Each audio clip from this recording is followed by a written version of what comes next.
Salut, c'est Nicolas Bonin et aujourd'hui je vais vous parler de mes influences dans l'écriture de mon projet Les Impromptus qui est en lice sur la plateforme Fixia.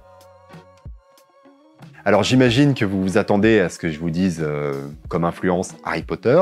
Eh ben en fait, ça serait plutôt le dictionnaire de la langue gauloise. Je sais, je suis un fou furieux. J'adore travailler mon univers fantastique en m'inspirant de choses réelles. Ici, j'ai notamment travaillé à partir des travaux de Jean-Loïc Lequellec, son dictionnaire de la mythologie. Et j'aime aussi beaucoup le travail de Julien Duy, son ouvrage Cosmogonie qui fait de la comparaison entre les contes et la mythologie. Alors comme vous l'avez deviné, j'ai été étudiant en histoire à la Sorbonne, donc c'est pour ça que j'y emmène mes héros.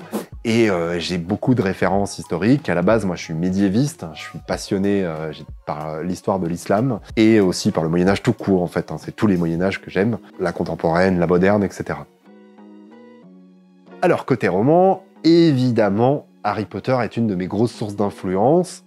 C'est un des romans que j'ai non seulement lu, mais relu encore, et re-relu, et je crois qu'à un moment j'ai dû m'arrêter de le relire parce que sinon je lisais plus rien d'autre. C'est la plus grosse référence dans le genre young adult que j'ai. J'aime beaucoup aussi le cycle des Hunger Games. J'adore l'univers tel qu'il a été travaillé, c'est plutôt un univers de science-fiction, mais bon, est-ce que les différences sont si importantes que ça entre le fantastique et la science-fiction?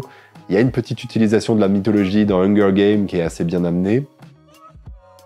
Troisième œuvre, c'est pas un roman, c'est une série à voir qui s'appelle The Magicians. C'est un petit peu Harry Potter mais en version adulte, jeunes adultes, avec des questions plus contemporaines, du sexe et un petit peu plus trash. C'est une série que j'ai beaucoup regardée, à la fois pour comprendre un petit peu comment ils avaient fait et aussi justement pour essayer de m'en détacher, pas non plus faire la même chose qu'eux.